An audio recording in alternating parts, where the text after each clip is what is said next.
Sweet the whispers in your ear whenever ember wanders near. It's a good one, I think. And I think you'll enjoy it. Because, chat, to conclude, we are going to do a Nick video. We are going to do Nick's video that he put out regarding Sriracha.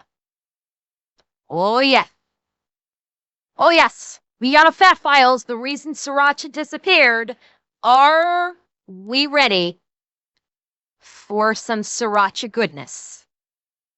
Let's go. I'm slowly coming to accept the fact there's absolutely nothing I can do without falling into a rabbit hole. I quit eating hot sauce like 10 years ago, went and bought a bottle of my old favorite hot sauce, and it tastes different, and now I'm reading appeals from the 2nd Appellate Court District of California.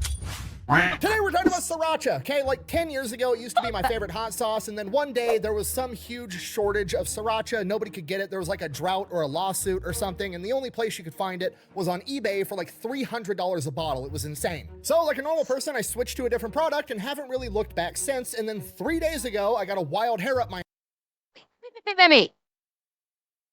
What? First We Feast has been around for how many years now? Like, First We Feast, they've got to have been around for like the last 5 years. And they use like their first chicken wing. The first chicken wing on their flat is Sriracha.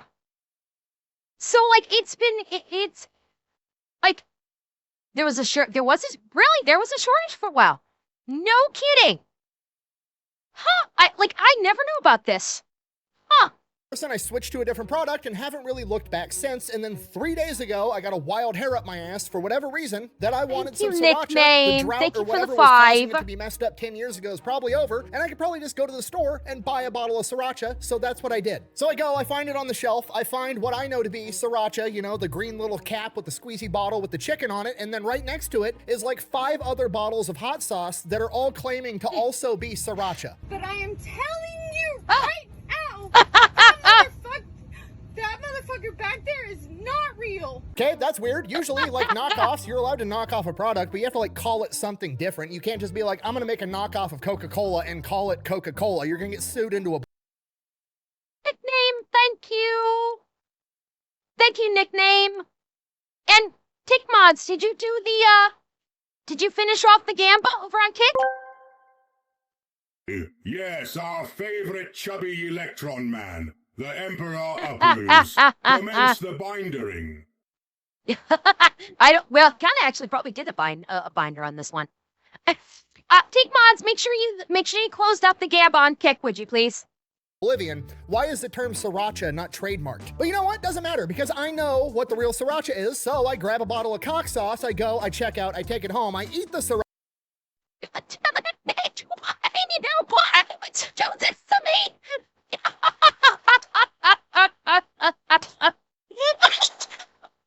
I am using that. I'm fucking stealing that now.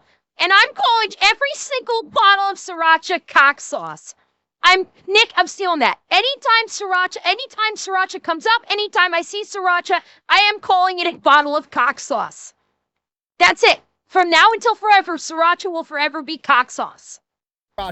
This is not Sriracha. I don't know what it is. Doesn't taste the same, okay? It's been 10 years. Could my taste buds have changed? No, I'm fat. An elephant never forgets. I know what Sriracha is, and that shit's not Sriracha. Okay, something's gone horribly wrong, and I need to figure out what it is. My initial thought was, okay, over the course of the past 10 years, some investment firm, some venture capitalist group bought out Sriracha, added a bunch of preservatives, changed the recipe, made it worse so they could improve profit margins and make a bunch of money, and ruined a perfectly good product. Per usual. That's probably what happened. Then I look... No, Super Lane, no. See, you're thinking dick milk. There's a difference. There's a difference between cock sauce and dick milk. Trust me on this one. Margins and make a bunch of money and ruined a perfectly good product. Per usual. That's probably what happened. Then I look into it. I was wrong. It's way worse. Let's just get to the ad. I'm upset. Mom, Hey, Dad, Mom wants to know why there's 50 of these in the kitchen. It's a long story. Just tell her I needed it, okay? Just give me that. Fine. Anything else? So she doesn't know why there's 50 of the hot sauces in the kitchen. Yeah, well, neither does the audience yet. We're getting to that part. Yeah, why? Yeah, we got to tell them the whole story first. But tell us why there's 50 of those hot sauces in the kitchen. I will, but you got to watch the whole video. Now look at the camera and say, delete me. Delete me. Perfect. High five. Love you. Right. See you later. This video is brought What to is you by... he? What was this other child pointing to on the gun safe? What is this on the gun safe that he's pointing to? Perfect. High five. Love you. Right.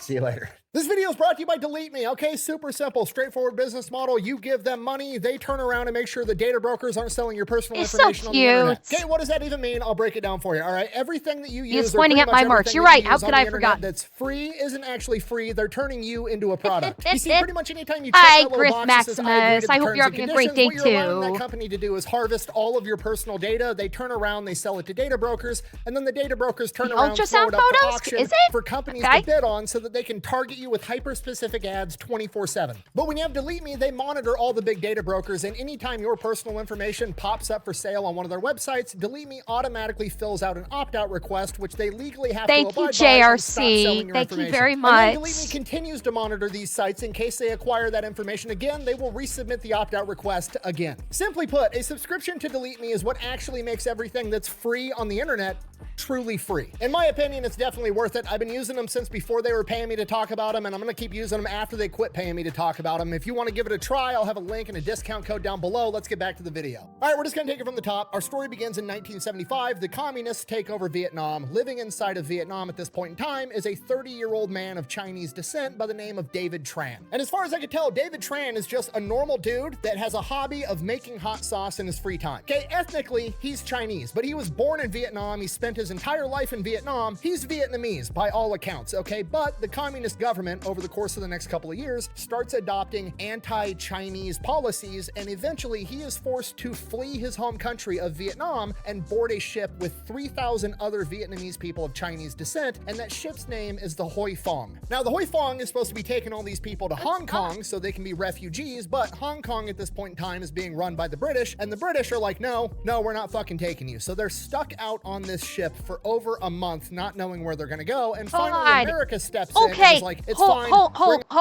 hold. Look at how packed this ship is. Look at how crammed. Like, it's a fuzzy picture, but we saw that image of those kids peeking out of that hole. All of these people were crammed onto this ship for a month. Dear God. A fucking month. That must have been hell. That must have been absolute hell. Being on this ship with all those people for a fucking month. Like, I do not even want to think about the amount of diseases that were running rampant. Because there's probably horrible sanitary conditions on that boat. Absolutely horrible. Like, you have young kids in there. God knows they like have no like control over their biological functions. Like, good Lord. This would be a horror story living on this ship for a month. Holy shit. Jersey, thank you for the 5. Thank you. Over a month not knowing where they're going to go, and finally America steps in and is like, it's fine, bring them here, we'll take everybody in as refugees. So now David Tran at 33 years old finds himself in California, doesn't speak English well, if at all. He's here through absolutely no fault of his own, and he's got to figure out how to make a living, and the only thing he's got is hot sauce. He doesn't need to speak English, he doesn't need to have technical skills, because everybody appreciates a good hot sauce. If he can make it and sell it, that's going to be how he makes his living. Oh. So that's what he does. He's Thank you, Nasky Holy Goddess, for the raid. Welcome in, Raiders. How you doing? You're catching us right at the beginning of a Nick video about the history of Sriracha. So, hope you had a wonderful stream, and please feel free to join us. Starts making his hot sauce, and he's literally refilling old baby food jars with a spoon and funnel with this homemade hot sauce, and then hand delivering it on a bicycle to restaurants and anybody else that'll buy it. And the dude is just working his ass off doing this. He's working 18 hours a day. There's even a story that one of his kids tells later in life that when they were a baby, he would work for 18 hours a day making this hot sauce, and he would have all the,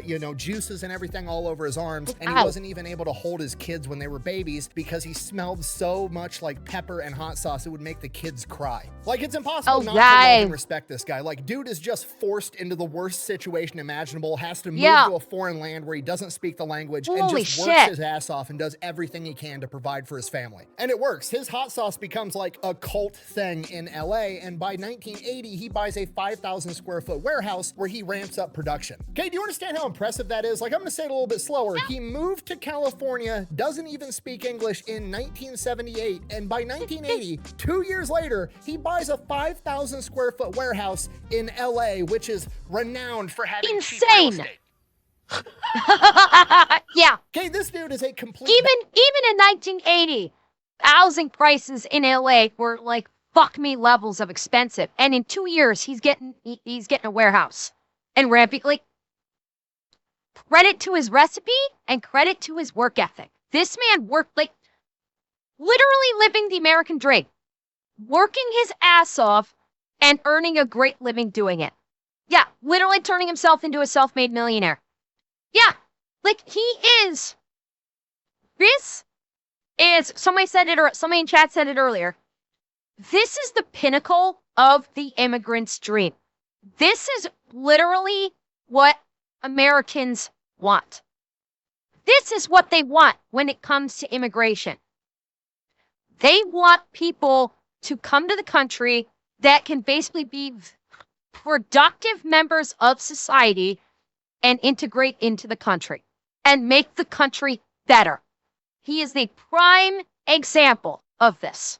The prime example of this. Badass. Okay, so he gets this new factory up and running. Once he does that, he adds a couple of new flavors, and one of them is going to be based off of a Thai-style hot sauce known as Sriracha. Sriracha was the town that this style of hot sauce was originally invented in, so he just calls it Sriracha. He slaps a chicken on the bottle because that's his zodiac sign, and then puts a bunch of Chinese shit all over it, and he calls his company Hoi Fong Foods, named after the ship that brought him to America. Okay, just so we're all on the same page, a Vietnamese guy flees communism, moves to America, starts a hot sauce company, takes a recipe from Thailand, puts it inside of a Chinese branded bottle, and then sells a shit ton of it to achieve the American dream. I love everything about this story. It's the most American shit. From here, over the coming years, Sriracha becomes outrageously popular. At this point, he probably should have trademarked it. Couple of problems. One, you can't really trademark Sriracha because the word Sriracha is just the name of the town the sauce was created in. It'd be like somebody trying to trademark the word Los Angeles. You can't do it. So at this point, most people would be like, okay, we're gonna give it a different name so that we can trademark it. But David Tran is like, no, we're calling it Sriracha. I don't care. If you want to make another hot sauce and also call it Sriracha, that's fine. I'm still gonna win because my shit's better. He's just a complete gangster about the entire thing. Patents are for the week. Okay, another $1 into the reasons you should love David Tran jar. Like, that is the best attitude on the planet. Like, I'm gonna beat you not because my lawyers made it illegal for you to compete with me. I'm gonna beat you by just beating you and outperforming you and giving the customer a better product. And while that is a great attitude to have, great attitude alone isn't gonna make a great product. A great plan is, and David Tran has that plan. Hoi Fong Foods is gonna make their Sriracha by using fresh, locally sourced ingredients. He is buying red jalapeno peppers from local farmers, having them picked in the field, taken straight to his factory, and turned into hot sauce the exact same day. Is that cost effective? Absolutely not. He could probably make way more money, have way better margins if he was buying a bunch of shit from overseas that was dehydrated, thrown into a barrel, and shipped across the ocean, but it wouldn't taste as good. Every chef, let me rephrase. Every good chef knows your food is always better when your ingredients are fresh. Every chef knows this. Every competent chef on the planet knows fresh food makes for a better dish or a better meal. Absolutely. And this is fucking base where he's literally making his Sriracha fresh. And he's making the hot sauce fresh every time. That's amazing. That is why his hot sauce will stand above the rest, is because literally every bottle of his sauce is, fresh from the vine. And he can actually put that, he could, if he wanted to, put that on the bottle itself, fresh from the vine hot sauce. Absolutely. But that's not what he wants to do. He wants to have it fresh, and he wants to support the American economy. He literally says he locally sources everything that he puts into his hot sauce as his way of giving back to America for bringing him into this country as a refugee. Okay, that's amazing. Yes, that is this man is the poster child for immigration. Right there.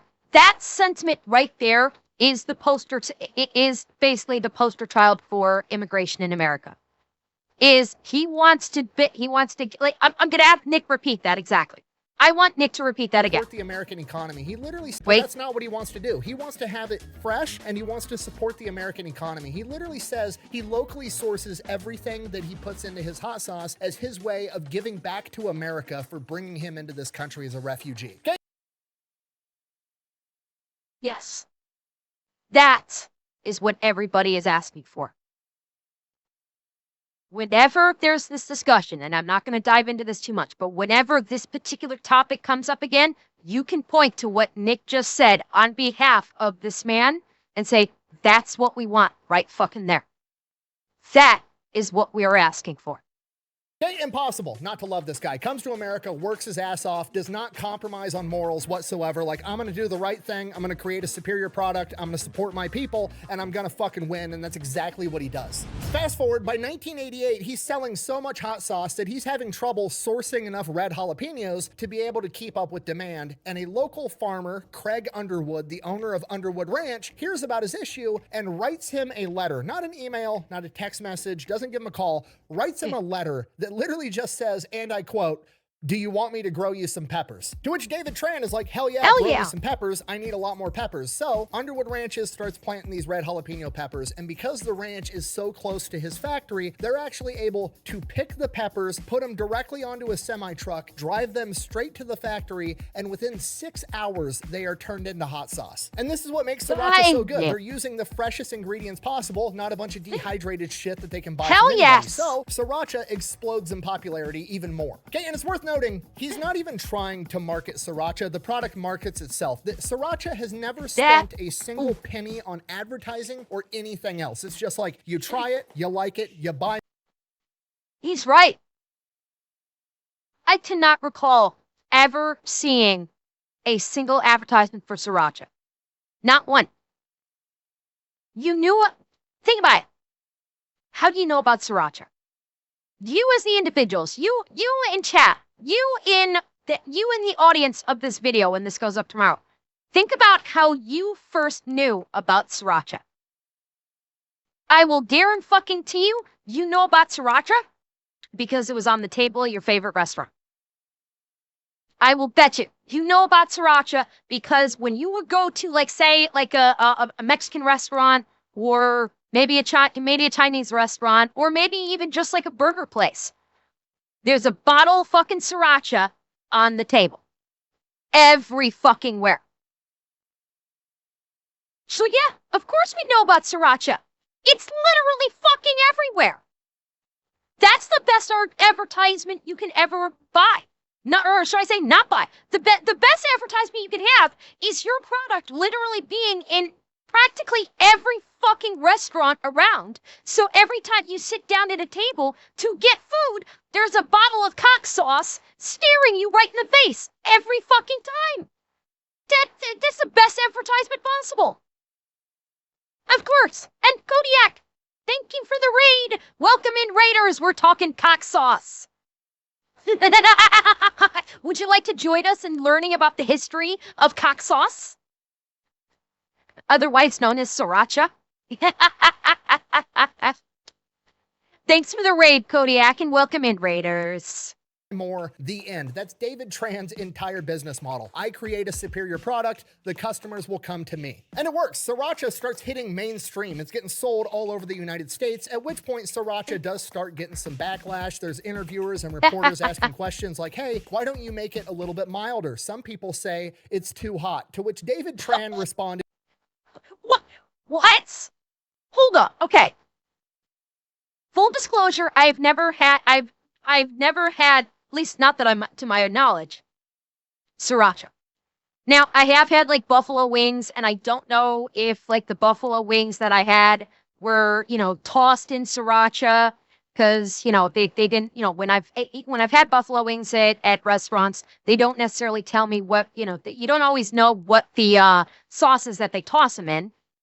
So I have no idea if it was Sriracha or not. But like, Sriracha is like one of the mildest hot sauces that you can get.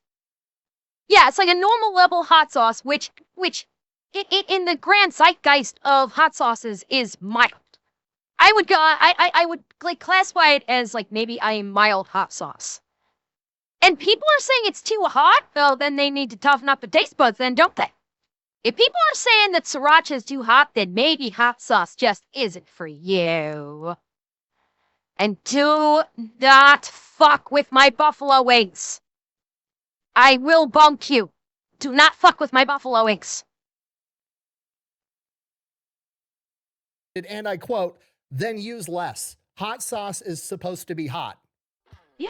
Duh. This motherfucker Fucking dumb. don't miss. Now, the relationship between Underwood Ranch and Hoi Fong Foods goes on in a conventional sense for like the first 10 years. Basically, Underwood Ranch grows some red jalapeno peppers. They sell them by the pound to Hoi Fong Foods. That's how it's normally supposed to go. And by the end of that 10-year period, Underwood Ranch is supplying 95% of all the red jalapenos to Hoi Fong Foods. And Hoi Fong Foods is accounting for approximately 25% of Underwood Ranch's business.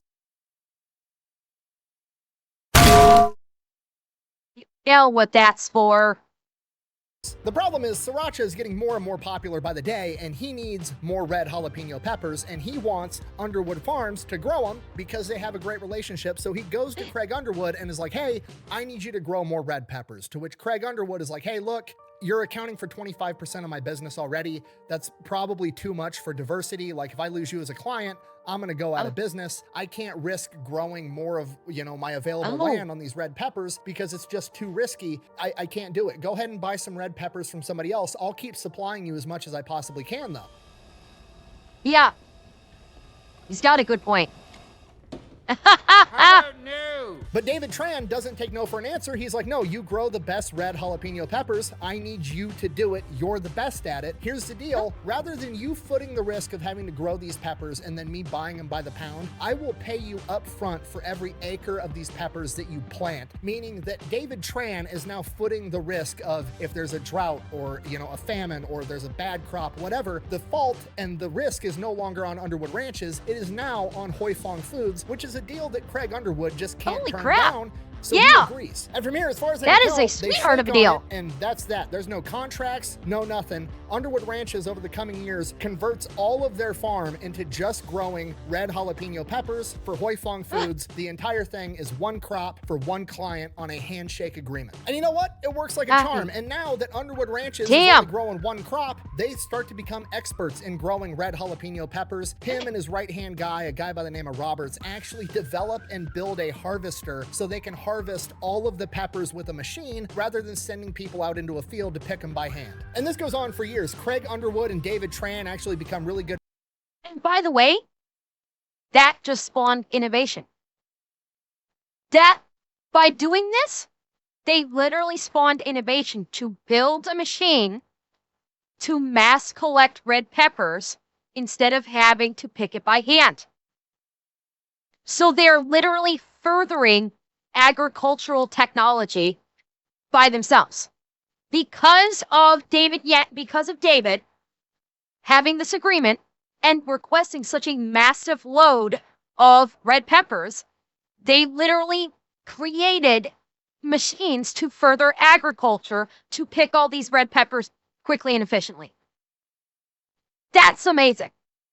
That's fucking amazing. friends. They watch each other's kids grow up. They're going to each other's houses for holidays. Everything is perfect. And then by 2007, David Tran has a meeting with Craig Underwood and is like, hey, you need to make your farm bigger because I'm going to need more peppers because I am buying a new factory that's going to be 600,000 square feet. Okay, and if you don't know, acquiring more farmland is not a simple process by any stretch of the imagination, pretty much anywhere in the United States, but especially in places like the Midwest or California where real estate is notoriously expensive. But from Craig Underwood's perspective, this is, not just a business acquaintance. This is my homie. He knows where I live. He knows my kids. We've been working together for 20 years at this point. If he needs it, I'm going to get it done. Underwood Ranches invests millions and millions of dollars and acquires 1,800 additional acres close to the new Hoi Fong Foods factory so they can keep supplying them. Now, presumably some of that land was bought, but a lot of it had to be leased. And when you lease farmland, you're leasing farmland for decades at a time. Nobody is leasing farmland for like a year or a couple years at a time. It's like, no, you're going to sign a lease and you're going to be on the hook for this lease for the next 30 years, which is extremely risky for Underwood Farms, but he's betting on Sriracha. This thing is blowing up. It's selling everywhere, and he's been with this guy for 20 years.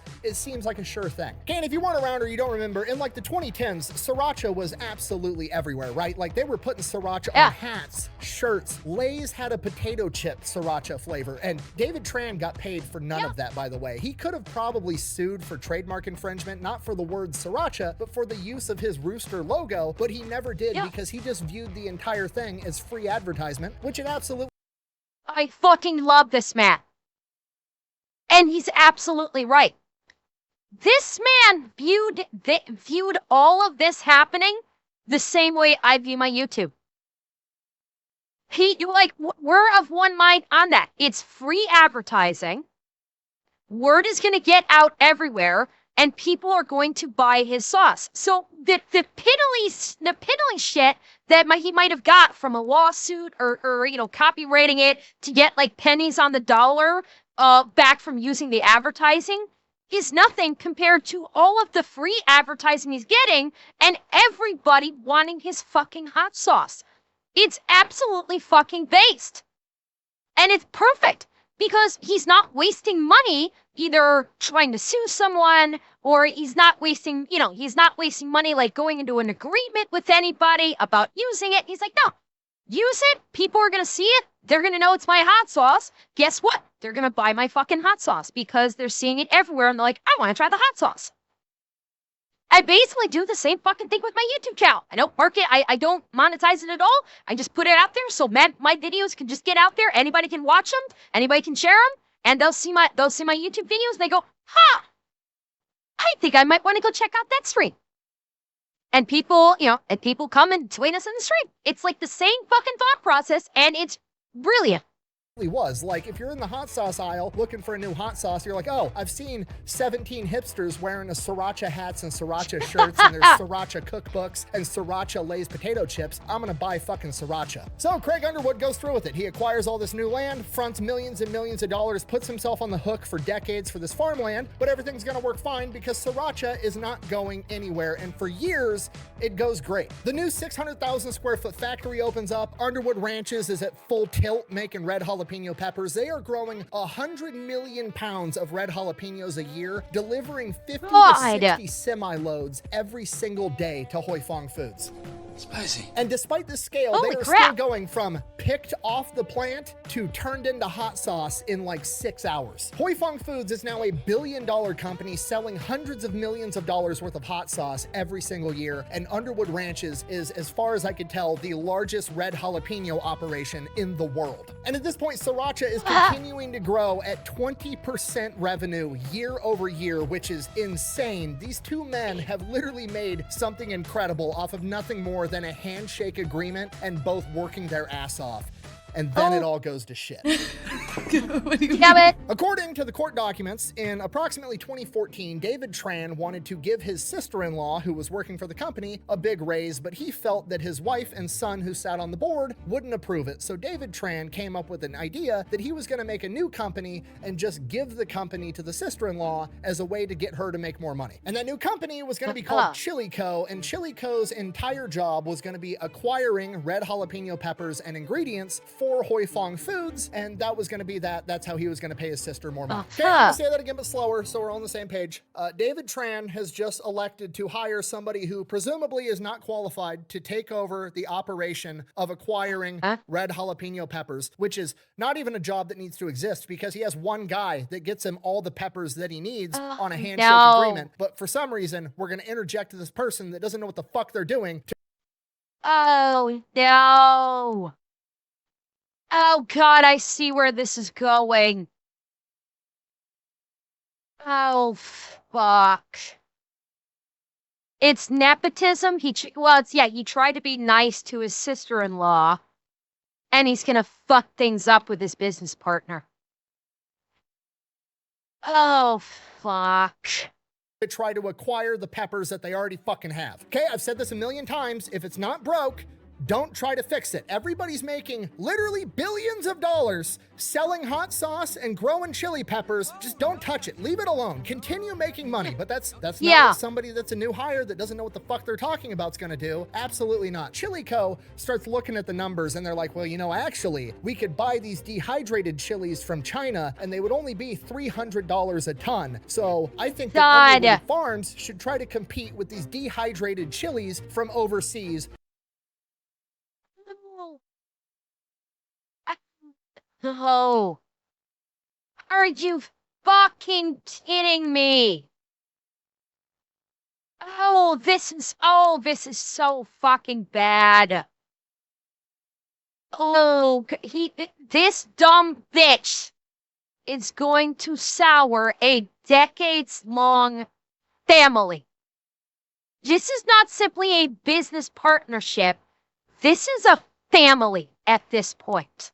And she's gonna, this is why you can't put women in positions of power. This is what happens when you put women in positions of power to make decisions on behalf of the company. I'm sorry. This is what happens. This is what happens. Son of a bitch. While he's supposed to also deliver brand new fresh chilies that are picked and then turned into hot sauce in 6 hours while he's growing them in California, of all places. What you just said is one of the most insanely idiotic things I have ever heard. So Chili Co. goes to Craig Underwood and is like, hey, we could get this competitor's chilies for $300 a ton. We want you to be able to sell your brand new fresh chilies and deliver them to us with your semis for $500 a ton, to which Craig Underwood is like, absolutely not. It literally cost me almost $700 a ton just to grow these things. That's not possible. At which point the appropriate response would have been, oh, that actually makes a lot of sense. I'm an idiot. Forget I said anything. Is that what they did? Absolutely not. It's simply not possible. Why isn't it possible? It's just not. Why not, you stupid bastard? The next year, in 2015, Chili Co. pulls Roberts, aka Craig Underwood's right-hand man that helps him run his entire farming operation, aside and tries to hire him away from Craig Underwood. Roberts declines and kind of attributes the entire thing to a miscommunication. He's absolutely right. Around the same time, David Tran gets a hold of Craig Underwood and is like, hey, can we fly a drone over your farming operation? We just want to, you know, look at the crops that are growing, which is weird. He's never done that before, but also, like, drones are new. I've been working with this guy for 20 some odd years. Fuck it, why not? Yeah, as long as it's for, like, your personal use or you just want to look at it, like, that's fine, go ahead. So, Hoi Fong Foods' David Tran flies a drone over, records all this footage of their farming operation, and then nothing seemingly ever comes of it. Then, 2016, Craig Underwood is on vacation out of the country. They know that, so they have Roberts come to the Hoi Fong Foods factory where the Chili Co. head and David Tran basically sit Roberts down and say, hey, we're starting this new company, Chili Co. You're gonna work for us. Not asking him to work for them, pretty much telling him, you work for me now, to which Roberts is like, no, I don't. I've been working for Craig Underwood for 2 decades. That's my guy. I'm not leaving him. They get super pissed. They then turn around and they're like, okay, well, we could still buy this stuff from China for $300 a ton. You're going to sell us your stuff at $500 a ton, or we're going to go elsewhere. They literally can't sell it to you at $500 a ton. It costs them almost $700 a ton to grow this shit. So not only is demanding that price delusional, this also breaks the entire thing just by going from paying by the ton to the original agreement of we're going to pay you for every acre that you plant, because it shifts all the risk back onto Underwood Farms, and now they're screwed because they only grow jalapenos at this point and they're stuck. So in the coming months, Underwood Farms tries to negotiate a new price. Yeah, you're right. Yeah, they went full fucking retard. Yeah, live long enough to become the villains. This is, oh my God, this fall from grace is heartbreaking. This is absolutely fucking heartbreaking. And yeah, I'll bet it was that fucking harpy that got him to change his mind on this. Holy crap. Oh, this hurts my heart. It really does. This hurts my fucking heart that they did this. With him, but it doesn't really go anywhere. So by the 2017 season, he's not able to plant any jalapenos, so there's no jalapenos in the ground. There is now a massive gap in the supply chain that's gonna have to be filled somehow. So Chili Co. goes about trying to buy peppers from everybody else that they possibly can, because you're never gonna believe this. Nobody has 100 million pounds of fucking jalapenos lying around, and it's really hard to find that many. I am stunned. Few people said in the comments I'd put money on the dude having an affair with the sister-in-law, and she got him to do all this. And she's blackmailing him into it. Maybe that would explain it. That certainly would explain why he's suddenly listening to her and following her lead when he's been spending 20 years building up this great product. Just stunned. So in an effort to help find that, they give all the drone footage of all the proprietary techniques and technology and all the intel that they had gathered through espionage to all the other jalapeno farmers without Underwood knowing. This is bullshit. So essentially, Underwood Farms is basically dead in the water, and they're on the hook for all these thousands of acres of farmland that they lease for the next like 20 to 30 years. Like, they're gonna go out of business. While that's going on, Chili Co. and Hoi Fong Foods are getting jalapenos from anywhere and everywhere else that they can, which means the quality isn't that great. Some of the peppers are picked too early, some of them are dehydrated, they're having to use green chilies instead of red jalapenos. It's a giant fucking nightmare, which leads to the hot sauce tasting different, looking different. It's like a burnt orange color. People are mad that the Sriracha doesn't taste like Sriracha. Nobody knows what's going on. So now presumably Hoi Fong Foods is also financially hurting, so they just start digging through all their accounting, and they're like, actually, we think a couple years back, I think we overpaid Underwood Farms like $1.5 million. We're gonna take them to court and sue them, so they have to give us $1.5 million, and that's gonna help with our financial burden. What a stupid son of a bitch. Okay, and I cannot stress to you enough that this is probably the dumbest fucking idea imaginable. Okay, I've been threatened with quite a few lawsuits in my day, and I have avoided all of them by saying one simple statement back to their lawyers, and that statement is, okay, sue me, I would love to go to discovery with you. Because discovery is this magical part of the judicial process where both parties have to come to the table with all of their evidence, and you can subpoena and get all of their internal records and figure out exactly what was going on, which presumably is exactly what happens. And when Chili Co. and Hoi Fong Foods have to turn over all of their shit, it becomes very apparent that they have been plotting for at least 3 years to screw over Underwood Farms, at which point it goes from them suing Underwood Farms for $1.5 million to Underwood Farms suing them for $23 million and winning in court. It was perfect. Hell And yes. this is what caused that magical time like 10 years ago, 2016, 2017, where nobody could find Sriracha on any shelves anywhere. And if you could, it was like this weird different color. It didn't taste the same. It was all because it wasn't the same. The whole thing with Sriracha was they had fresh red jalapeno peppers that were grown in California in a particular part of the world that were plucked, transferred to the factory, and turned into hot sauce in 6 hours flat. It was literally a multi-billion-dollar money printing machine with a beautiful backstory with two hard-ass working men on a handshake agreement that built a fucking empire together, and the entire thing was harpooned by one stupid it's greed. It's bitch. By one stupid, greedy, brainless, cock-gobbling thunder cunt. Bitch.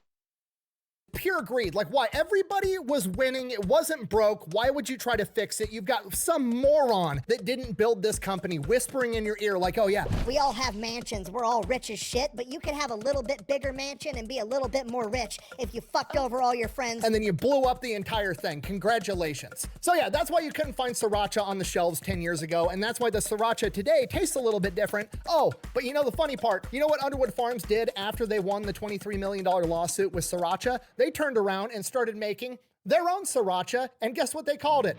Fucking Sriracha, because you can't trademark the word Sriracha. So now, made with Underwood Farms with the actual chili peppers, you can get Underwood Farms Sriracha, and I'm gonna be honest, it tastes very similar to the original Sriracha, but it's a little bit spicier, and I kind of like it more. So, yeah, I found my Sriracha. I wish I could tell you what the next video is going to be, but who knows what rabbit hole I'm going to fall into next. I can't wait for the next rabbit hole he goes down. When Nick goes down a rabbit hole, we all benefit from it, so feel free to just trip a little. Pronounce Sriracha, they cook sauce or rooster sauce.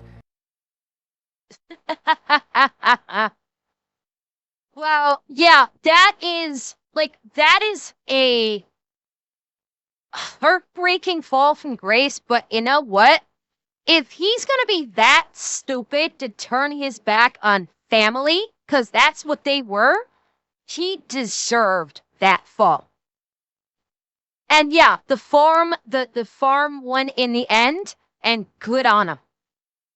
Good on them for that farm winning in the end.